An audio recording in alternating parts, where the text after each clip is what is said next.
welcome to Starbound. My name is Aaron, one of the Starbound narrators. If you enjoy human-created HFY stories and you'd like to support us, we're now on Patreon. You'll get exclusive access to brand new stories that you can't hear anywhere else. All the links are in the description. Now let's get into it. The numbers had been wrong for 3 days. Henry A. Wegner had pulled the data on a slow afternoon with nothing better to do. Public access, freely available. The kind of planetary geological survey that any visiting scholar could request without raising an eyebrow. He had not expected to find anything interesting. The Vorian homeworld was old and stable, tectonically quiet by any reasonable measure, its deep crust as settled as a world could get after 4 billion years of cooling. The survey data should have confirmed that. It didn't. The seismic pattern was wrong in a way that didn't announce itself. You had to look at it right, not at the individual readings, which were within normal variance, but at the shape of the variance itself, the rhythm of it, the particular way one type of anomaly preceded another. Henry had spent 20 years reading what the Earth remembered, and he had developed a feel for the difference between a planet breathing and a planet shifting its weight. This felt like the second thing, not dramatically, not in any way that would flag an automated alert or concern a Vorian geoscientist working within the parameters of their own recorded history. But Henry's parameters were different. Geology was his profession. He had a doctorate, 2 field postings on 3 continents, and a publication record substantial enough to earn him this cultural exchange slot at the Vorian Institute for Sapient Origins. A prestigious appointment that had turned out, in practice, to mean sitting in a small office and feeling like an exhibit. The Vorian were gracious about it. They offered him access to their databases, a generous stipend, and invitations to lectures he could attend but not contribute to. He was, in their minds, a subject of study who had been extended the courtesy of a chair. Archaeology had started as a weekend habit somewhere in his early 30s and never quite stopped. The 2 disciplines bled into each other at the edges more than either field liked to admit, and Henry had never seen the point of the boundary. Geology told you what the Earth had done. Archaeology told you what people had done in response. The conversation between those 2 things was where the interesting questions lived. The habit had taken him sideways into ancient writing systems: Phoenician, Sumerian cuneiform, Linear A, which nobody had cracked yet, but Henry found the attempt restful. Systems that didn't announce their logic, they embedded it. You didn't read them the way you read a modern language, left to right, symbol by symbol, building meaning incrementally. You found the sequence. You found the process. You looked for what the maker was trying to say, rather than what the symbols literally depicted. It was, Henry had always thought, not so different from reading a rock face. The medium changed. The discipline didn't. Earth was fine. Had been fine. Whatever this pattern was, whatever it was building toward, it wasn't home. Humanity had a talent for that. For being fine. For still being here when the math suggested otherwise. Henry held that thought somewhere in the back of his mind the way a field geologist holds a compass bearing. Not looking at it directly, just knowing which direction it pointed. He was still staring at the Vorian seismic data on day 3, cross-referencing the magnetic field readings against the seismic timeline for the 4th time, when the door to his small office opened without a knock. The Vorian in the doorway was young by Vorian standards, which was genuinely difficult to estimate, but the bearing suggested junior academic rather than established scholar. Tall like all of them, alabaster pale, with the large, dark, unblinking eyes that Henry's hindbrain had never fully made peace with. When the visitor spoke, the voice carried the characteristic soft, melodic resonance of the species. A low harmonic undertone beneath the words that the Vorian seemed entirely unaware of producing, like a bell that didn't know it was ringing. Dr. Wegner. The stress landed on the wrong syllable. It always did. Henry had stopped correcting it. I am Vale, attached to Master Rollin's research division. Master Rollin requests your presence in the Grand Archive Hall. What for? Master Rollin is engaged in the study of a significant artifact recovered from a desolate world in the outer survey region. He believes a human perspective may prove illuminating. A pause, measured as everything about the Vorian was measured. The artifact originates from a species at a comparable developmental stage to your own. Master Rollin feels that a perspective from someone closer to that developmental level may assist in contextualizing the Maker's final creative choices. Henry looked at Vale for a moment. Vale looked back, dark eyes steady, the melodic resonance of the voice having delivered its cargo, with no apparent awareness that any of it might land as an insult. Henry closed his datapad and set it face down on the desk. The numbers would still be wrong when he got back. Whatever they were trying to tell him, it was patient. Geological problems generally were. He followed Vale out into the corridor.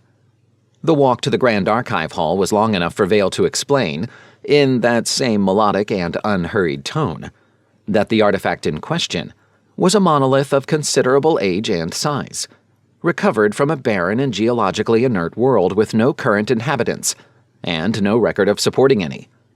That the Makers had been a civilization of some complexity before their apparent decline. That Master Rollin had been studying the monolith's surface carvings for the better part of a Vorian academic cycle, and had formed several significant conclusions regarding the mechanisms of civilizational failure under environmental pressure. That the carvings appeared to represent the Maker's final cultural documentation before their descent into what Rollin characterized as superstitious regression, a well-documented terminal pattern in collapsed species. Vale's briefing was thorough. Rollin had apparently been quite certain for quite some time. Henry listened to the certainty in the same way he listened to a colleague describe a formation he hadn't personally examined, with attention, and with the particular quality of patience that reserved a judgment without announcing it was doing so. Henry walked, and listened, and thought about the seismic data. The Grand Archive Hall was built to a scale that suggested the Vorian had strong feelings about the relationship between knowledge and ceiling height. Henry had been in it twice before, for orientation events. It had felt large then. Now, with the monolith at its center, it felt like the correct size for the first time. The thing was extraordinary. A slab of black basalt. Henry's eyes confirmed it automatically. Filed it, moved on. Old. Very old. Older than anything he had handled in the field, though he couldn't have said yet how he knew that. Standing perhaps 4 meters tall and twice that across, its surface covered edge to edge in carvings of meticulous density. Not crude, not random. The depth of each cut was consistent, controlled. The work of hands that knew what they were doing, and had taken the time to do it correctly. The surface between the carvings had been smoothed by ages of micrometeorite abrasion, the patient work of deep time on an airless world, in a way that spoke of enormous age and deliberate placement somewhere it would be exposed, somewhere it would endure. Whoever had made this had not made it for themselves. Around it stood perhaps a dozen Vorian academics in the quiet, attentive formation of people who had already formed their conclusions and were present to confirm them. Their collective harmonic murmur filled the lower half of the hall like something between music and atmosphere. At their center stood Master Rollin, older, stiller, radiating the particular certainty of a scholar who had been right about things for long enough that being right had stopped feeling like an event. He spoke without preamble, his voice carrying the hall without apparent effort. One long, pale hand moving to indicate the carvings with the unhurried confidence of a man conducting a tour of territory he knew completely. The monolith, Rollin explained, was the final testament of a failed civilization. The carvings were a complete record of collapse under environmental pressure, a pattern the Institute had documented across numerous extinct species, consistent in its arc, instructive in its predictability. The early panels show rational, if primitive, documentation of a planetary crisis. As the crisis deepened, the symbolic language had fractured. Technical representation had given way to personification. The makers had done, in their final extremity, what failing civilizations invariably did. They had dressed their fear in the clothing of gods. His hand moved to 3 panels in sequence. The Sky Serpent, the Mountain's Fury, the Grieving God. A ripple of soft laughter moved through the assembled scholars. Not unkind, not loud.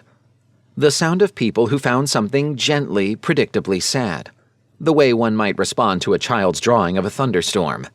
The attempt sincere, and the understanding entirely beyond reach.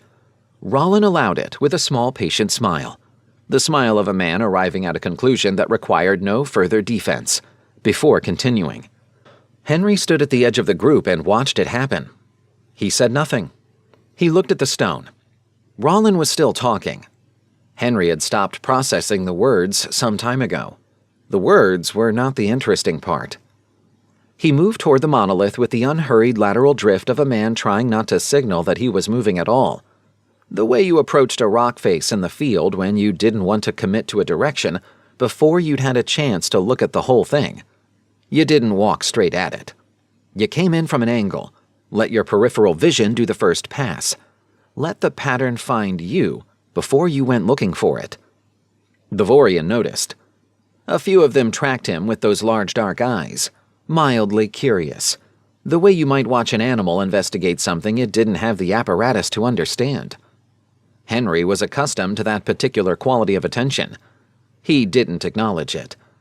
He stopped about a meter from the stone and looked at it the way his field training had taught him, not at what was carved, but at how. The depth of the cuts was consistent throughout. That mattered. Consistent depth across the full surface meant a single sustained effort, not a document added to over time by different hands in different urgencies. This had been planned before the first mark was made. The maker, or makers, had known what they intended to say before they said it. The placement of each element relative to the others was not decorative. There was a hierarchy to it, a top-to-bottom directionality that he could feel before he could articulate it. The same instinct that told you a geological stratum was a flood deposit before you'd sampled it. His weekends had taught him the rest. Phoenician ran right to left and didn't bother with vowels because the reader was expected to carry context. Sumerian cuneiform embedded its logic in the relationship between signs, not the signs themselves. The meaning lived in the grammar, not the vocabulary. Linear A remained illegible to everyone, including Henry, but he had spent enough time failing to read it to understand the shape of what it was doing, the particular texture of a system that encoded process rather than narrative. This was doing something similar. He could feel it, the way you felt a load-bearing wall, not by looking at it directly, but by understanding what would fall if you removed it. He started at the top left, which was, he noted, exactly where you started if you had been trained on Earth's oldest writing systems and had no other reference. Whether that was a coincidence, he could not yet say. "And you can see in this lower register," Vale was saying, somewhere behind him, pitching the commentary at the level of a docent addressing a visitor who required simplified explanations. "the symbol the makers employed to represent their deity of geological catastrophe. Master Rollin has designated it the Grieving God. You can observe the characteristic posture of supplication, the downward orientation suggesting, 'That isn't a grieving God.'" Henry said it quietly, still looking at the stone, and was mildly surprised to find that the hall went silent around the words. He turned. Every Vorian in the room was looking at him. Rollin had stopped mid-gesture. Vale's melodic voice had cut off at the exact syllable where Henry had spoken, and the expression on the junior academic's face occupied the specific territory between shock and the careful management of amusement. Henry pointed to the carving. "It's a diagram of a stellar event. Or that's my best guess. That's a stellar body. Simplified, but the proportional scale is consistent with the sun. These lines radiating outward aren't arms raised in supplication. They're the distribution pattern of a major energy release. This one here looks like the leading edge. This looks like the tail. The geometry is physics, not prayer. He traced the lines without touching the stone. Whoever made this was recording something that happened, not asking a god for mercy. The silence continued for a beat longer than was comfortable. Rollin's voice arrived with the patient, faintly metallic quality of someone recalibrating from condescension to something that wasn't quite its opposite, but was moving in that direction. An imaginative reading, Rollin said. For someone trained in Earth's geological tradition, I would caution against the impulse to impose familiar frameworks onto unfamiliar. You asked for a human perspective, Henry said. I'm giving you one. Would you like me to continue? A pause, the kind that had weight in it. By all means, Rollin said, and the grace of it was real, which Henry credited him for. Make sense of it, if you can. Henry turned back to the stone. He started at the beginning. The actual beginning. Top register, left edge. The mark that carried the most wear because it was the first thing any reader's hand would rest on before moving inward. He had learned that from Sumerian tablets. The entry point always showed the most contact. It was the place where the reader arrived. There was a star chart.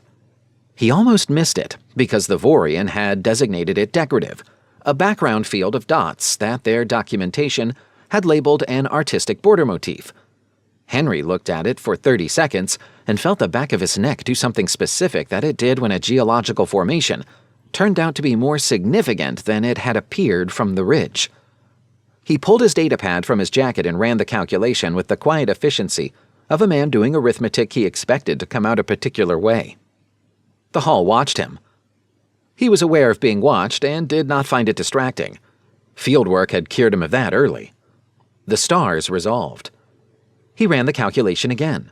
Not because he doubted the first result, but because the first result was the kind of thing you checked. Same answer. The constellations on the border motif were not decorative. They were not of this system.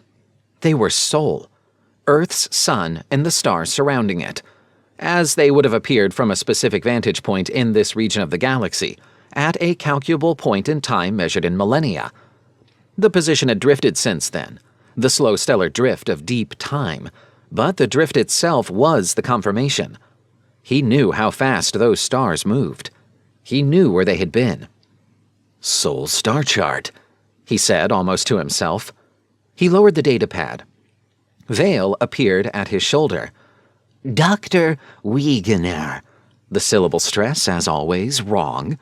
Master Rollin asks that you consider the possibility that your identification of the star chart is a product of familiarity bias. The human visual system has a well-documented tendency to locate known patterns within random fields.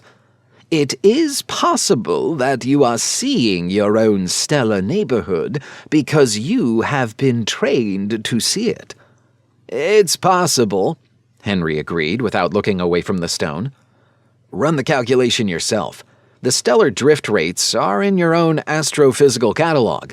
The positions resolve to Sol at a determinable historical date. That's not a visual impression. That's arithmetic. Vale withdrew. Henry moved to the next register. The next register down from the star chart was the one the Vorian had designated cartographic, a planetary surface map they had attributed to the Maker's homeworld. Henry looked at it, and the recognition arrived not as a thought, but as a physical sensation. The same jolt the body produces when a word you've been trying to remember finally surfaces. He knew those coastlines. He knew those tectonic boundaries. He had spent his career studying them. The ancient arrangements, the pre-Cambrian configurations that no longer existed on the surface, but persisted in the deep crust, like handwriting beneath a palimpsest. The monolith wasn't showing the planet as it currently was. It was showing the planet as it had been, as it had looked before something had changed it considerably. They didn't carve Earth's plates because they were homesick. The thought arrived in the dry internal voice he used for things that were true and needed no elaboration. They carved them to show what happened. Here is what happened to our world. Here is what will happen to yours. He let the thought settle. Then he said it. This panel isn't just a map of where they came from. His voice was level, because the information was what it was, and the appropriate response to information was accuracy. It's a record of what happened to their homeworld. They're showing you the before and after. The tectonic configuration before something happened, the resulting shifts, the new coastline boundaries. It's a damage assessment. He let that land. The hall was very still. And the homeworld is Earth. Vale's voice arrived first. The melodic resonance stripped to something carefully measured. You are saying the desolate world, the world where the monolith was found, is your Earth? No. Henry shook his head. The monolith was placed. The expedition chose that dead rock because it would last. Geologically inert, no atmosphere to weather the surface, positioned in a surveyed corridor where other vessels would eventually pass. This isn't a grave marker. He looked at the stone for a moment. It's a message in a bottle. Left somewhere it would survive. Somewhere it would be found. They weren't recording where they'd been buried. They were warning the next traveler. Earth was fine. The Vorian were doing something interesting. Henry could see it in the quality of the stillness. The particular recalibration of a very intelligent group of people whose model of humanity had just stopped working. Humanity had possessed a deep survey capability millennia ago. That was not consistent with their working model of human developmental history.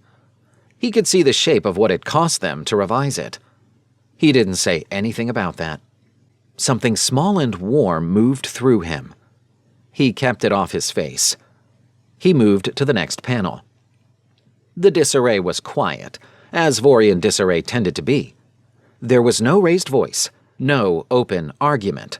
The scholars conferred in low melodic murmurs at the edges of the hall, their harmonics overlapping in a way that sounded, to Henry's ear, less like music than like music with something wrong in it. The sound of an instrument tuned to a scale that no longer applied. Rollin had withdrawn 3 paces and stood with his hands clasped at the small of his back, a posture that Henry had come to recognize as the Vorian equivalent of a man staring at the ceiling. Henry moved along the monolith. The panel the Vorian had designated the Sky Serpent occupied the full width of the middle register, a long sinuous form that Rollin's team had interpreted as a mythological representation of atmospheric catastrophe. A serpent devouring the sky, civilizational surrender to forces perceived as divine. Henry looked at it for a while. The sinuous form had a specific geometry. It wasn't a freehand curve. It was a calculated one, the kind of curve that emerged when you plotted a body moving through a gravitational gradient over time. The wider loops were where the object slowed near a larger mass. The tighter ones were where it accelerated through open space. The makers had embedded their physics in the art so completely that the art looked like art until you knew to look for the math, at which point it looked like nothing else at all. He traced the orbital path with his eye, not his finger, following it from one edge of the panel to the other.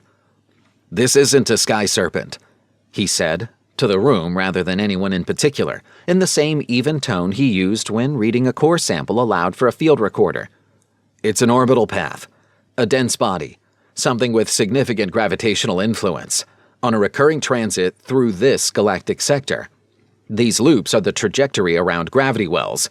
This," he indicated the narrowing at the far right edge of the panel, "is the approach vector. The makers were tracking something that comes back." He moved without waiting for a response.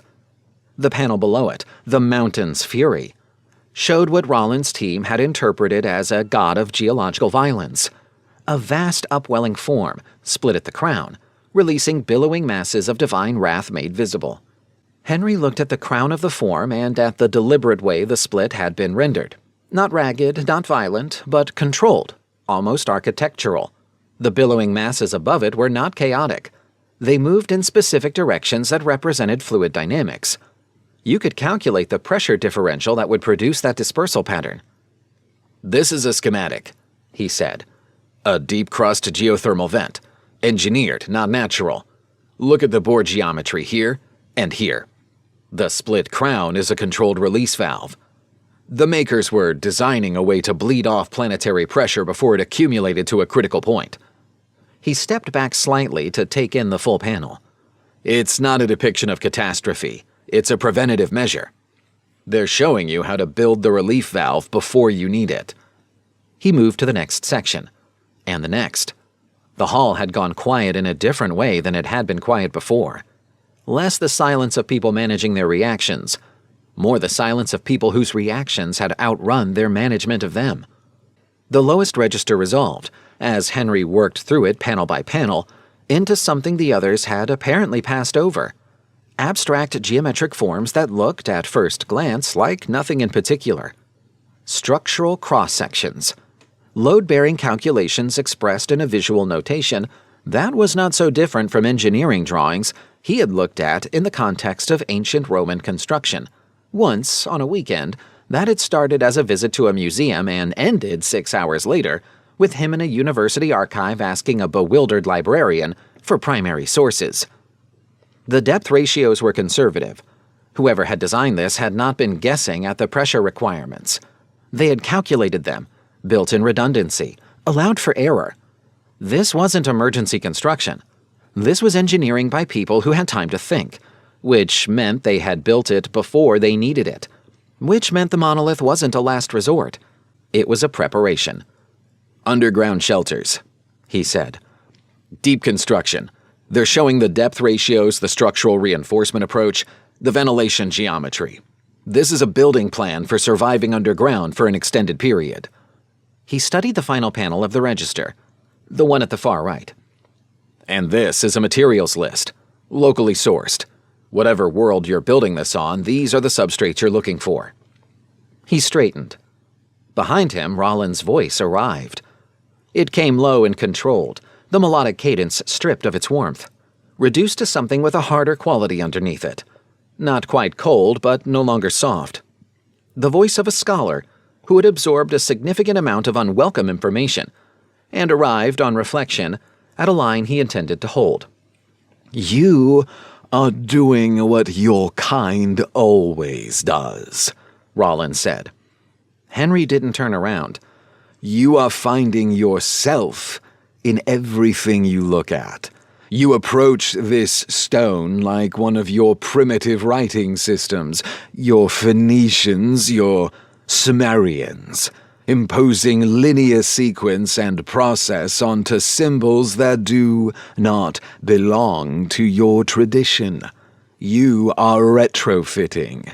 You are reading a methodology onto carvings that predate your species' capacity for that methodology by a margin your own chronology cannot support." A pause. "You are not translating. You are transcribing your own reflection." It was, Henry thought, the strongest argument available. It was not an unreasonable argument. Projection was a genuine methodological failure. He had seen it in the field, in colleagues who found what they expected to find because they had stopped checking whether the evidence agreed. Rollin was not wrong to raise it. In another context, Henry might have offered it himself. He reached for his datapad. "Then explain this." He pulled up the Vorian Geological Survey data, the public access file he had been unable to close for 3 days. The numbers that had been wrong in a way he hadn't been able to name yet, and threw it to the hall's display surface. The readings populated across the screen in the Vorians' own notation, their own instruments output, their own data from their own planet measured by their own monitoring systems. Then he pulled up the Institute's photographic record of the monolith's warning register. the panel sequence the Vorian had documented as the symbolic precursor imagery to the Maker's final mythological phase. He overlaid them. The hall was silent. The seismic pattern from the Vorian survey data, the irregular rhythm that Henry had been staring at for 3 days, the thing that sat at the edge of recognition like a word he couldn't quite pronounce, mapped against the monolith's warning register with the flat, indifferent certainty of two things that were describing the same phenomenon in different notations. The specific sequence of tremor types, the magnetic field distortion curve, the relationship between deep crust pressure readings and the surface expression of that pressure. The Makers had documented it all, in stone, in a visual language that was not mythology and had never been mythology. It was a diagnostic. It was the most accurate diagnostic Henry had ever seen for a class of planetary event he had spent a significant portion of his career studying in Earth's own geological record. The Vorian hadn't caught it because they hadn't paid the experiential tax that humanity had. Their instruments were perfect. Their scientists were rigorous. Their recorded history simply did not reach back far enough to contain the last time this had happened, and a species that had never survived something could not recognize the signs of its approach. They were not careless. They were not incompetent. They were pattern blind.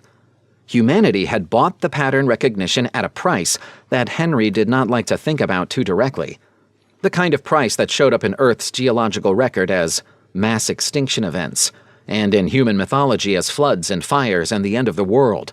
They had paid it, and they had survived it. And then they had done something that struck Henry, standing in this hall, as quietly extraordinary. They had carved the receipt into a rock and left it somewhere it might be found. He let the overlay sit on the display surface and said nothing. The data said everything that needed saying.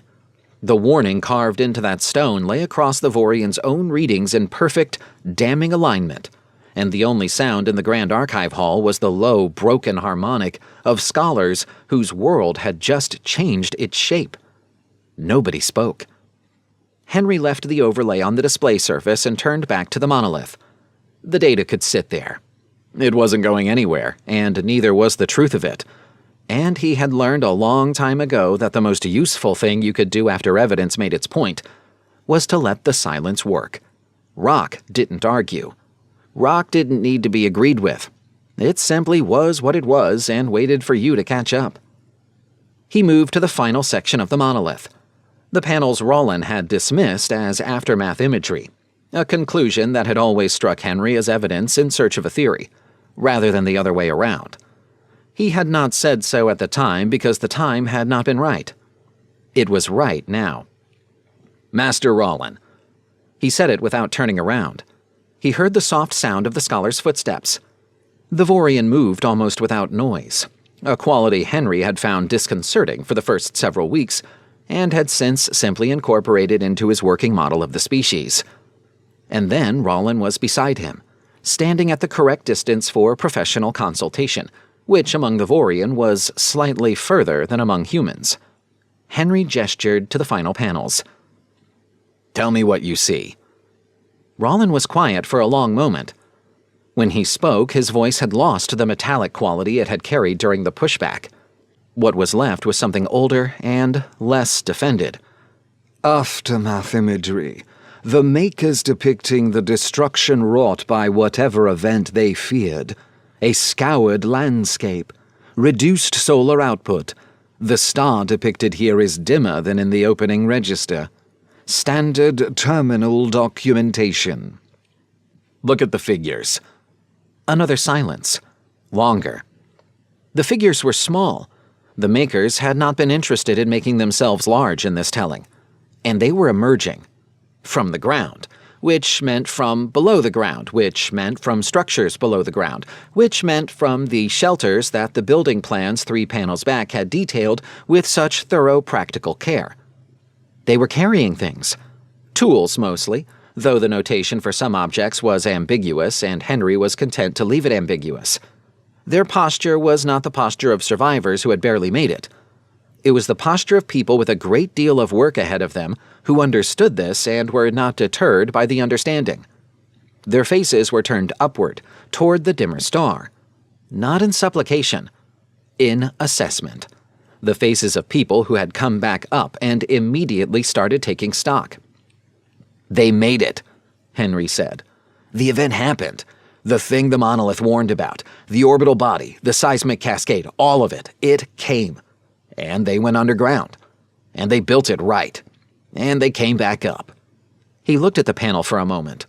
"This isn't a record of failure. This is a field guide to starting over." He stepped back. The hall had filled with a kind of silence that had texture to it. The silence of people standing very still, because movement would require deciding what to do next, and they were not yet ready for that decision. The Vorian scholars had drawn together without appearing to move, their collective harmonic reduced to something barely above the threshold of hearing. It was the sound, Henry thought, of a frequency looking for a resolution it couldn't find. Rollins stared at the final panels for a long time. Henry watched the scholar's face and saw, with some clarity, the moment when academic certainty finished its collapse and something raw took its place. It was not a comfortable thing to witness. Henry did not look away from it. A geologist learned early that the honest thing was to look at what was there, not at what you'd expect to find. "The artifact we have been studying," Rollins said, and his voice was very quiet. "With such certainty." He did not finish the sentence. Henry did not finish it for him. What the Vorian had studied with such certainty was not the tombstone of a forgotten people. It was a message in a bottle, and the bottle had been placed with calculation and care on a dead rock in a surveyed corridor, and it had waited the length of time it had needed to wait, and a junior Vorian academic named Vale had escorted a human geologist down a long corridor to stand in front of it because Master Rollin had wanted a developmental baseline, a control sample, a mirror to hold up against primitive minds. Henry looked at the assembled scholars, their darkened eyes, the broken music of their collective distress, and felt something that was not quite pity and not quite satisfaction, and was mostly just the recognition of a reckoning long overdue, now arrived. They were excellent scientists. Their instruments were the finest Henry had encountered in his career. Their institute was extraordinary, their methods rigorous, their dedication to understanding the deep past genuine and substantial. None of that had been wrong. What had been wrong was the assumption that their recorded history was long enough to contain all the relevant history. That what their instruments had never measured did not require measurement. That a species which had not survived something was equipped to recognize the signs of its approach. They had looked at the monolith and seen the death rattle of a lesser civilization. They had not looked at the thing behind the monolith. The Vorian had the instruments. Humanity had the scar tissue. Henry turned away from them and walked back to the stone.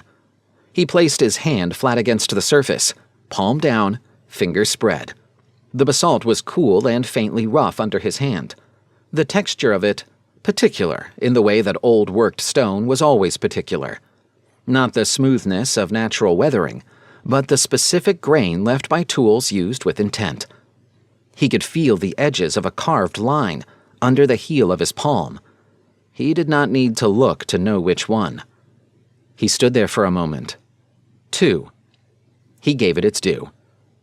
Behind him, he heard Rollins' voice, quieter than he had ever heard it, the melodic cadence stripped, flat, and functional, the harmonic undertone absent, the voice of a man who had set aside the instrument of his authority and picked up a different tool entirely. The scholar was on his comms. Henry could not make out the words. He did not try. What mattered was the quality of it, the brevity, the directness, the absence of any of the unhurried academic deliberation that had characterized everything Rollin had said in Henry's hearing until this moment. He was calling someone. He was telling them something that needed to be told. He was getting to work. Good. Henry lifted his hand from the stone. He picked up his datapad from where he had set it on the floor beside the monolith's base. He turned toward the door. He didn't look back. The Vorian geological survey data was still waiting on his desk. The 3 days of readings he hadn't finished mapping. The patterns he'd identified and not yet fully characterized. The work that had been interrupted by a summons to serve as a developmental baseline for a species that had needed a mirror and gotten something rather different. He walked through the door of the Grand Archive Hall and into the corridor, and behind him, the hall was alive with Vorian voices, the broken harmonics resolving at last into something purposeful, something with direction in it. Time to get back to work.